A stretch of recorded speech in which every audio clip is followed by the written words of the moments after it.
we're in a mental health crisis. Is it really that bad? Yeah. Disease that doesn't discriminate. It's happening in every zip code.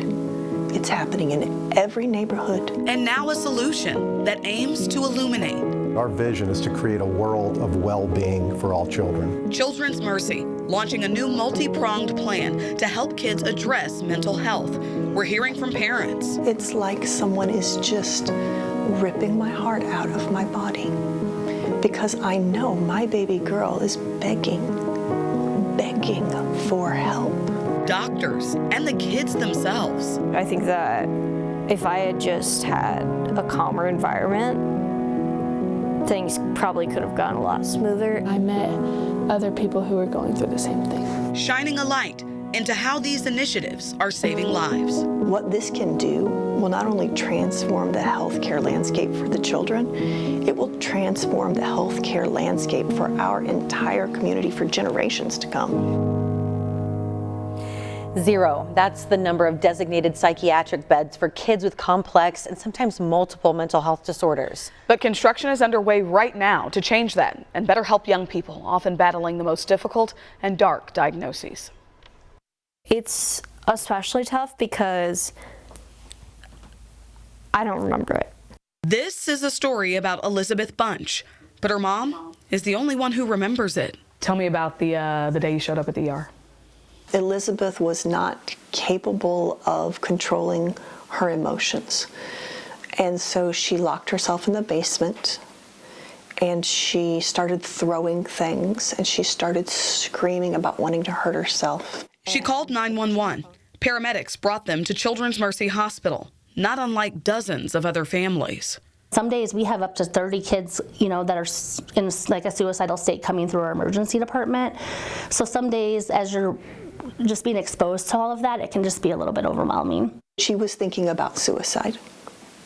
And I want to say those words out loud because I know that there are other families that are probably watching right now. And they need to know that it's okay that we say the word suicide out loud. And it's okay if our kiddos are thinking about suicide. We can help them. This empty room is where the foundation is being mapped out and walked through to do it. We're trying to design a more patient-friendly, kid-friendly environment for patients in acute mental health crisis. It's not ideal state to be in a room in an emergency department next to potentially a trauma that just came in or something else happening. I mean, those are the things that we're battling with this situation. We'll be building a crisis center. This will be a unit contiguous to our emergency department so that when a child comes in, they can be triaged and screened appropriately and put into a part of our facility that is designed, equipped, and staffed to be able to care for the child that may be in some form of mental health crisis and to do a better job of caring for the child and supporting the family under those circumstances. We're really trying to have a nice space carved out with inside our emergency department for those patients specifically. Space that's designed for those patients and is really geared towards helping them start to heal from the moment they walk in the door. How much do you think that would have helped you? I think that would have helped me so much. I think that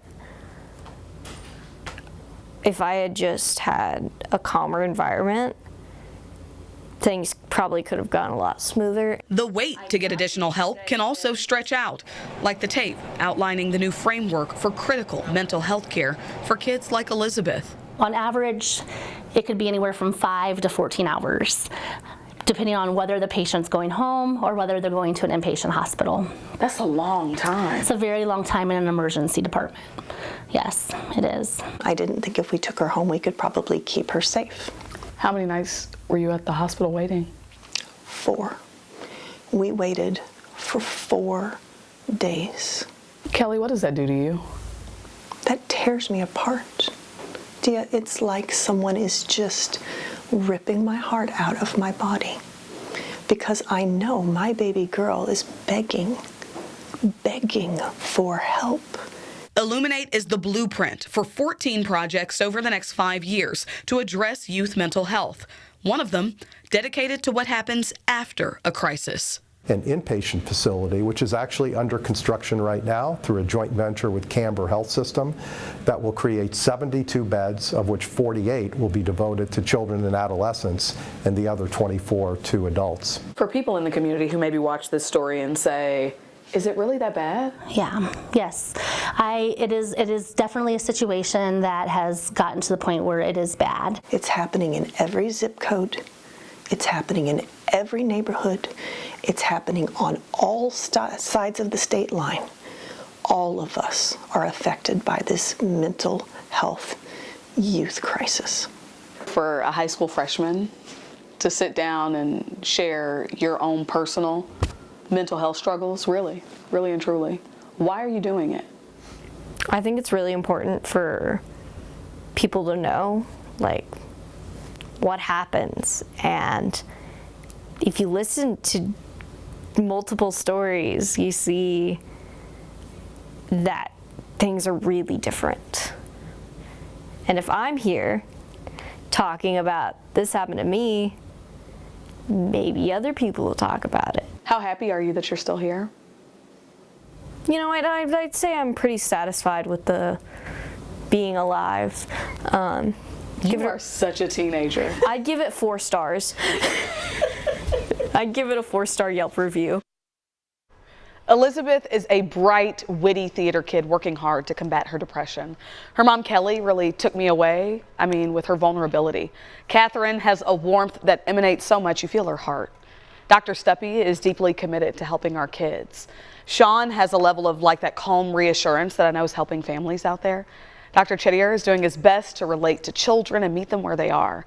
Paul is passionate about the role that his hospital can play in addressing youth mental health. Danielle is a devoted mom who's willing to do anything for her little girl. And Emma, she could light the world with that smile in her spirit. I just had to take a moment to thank each of them for sitting down with me. If you'd like to help support the work that Children's Mercy Hospital is doing through Illuminate, please consider them this Giving Tuesday. They've already reached $79 million of their $150 million goal. So you can scan this QR code and make a tax-deductible donation of any amount.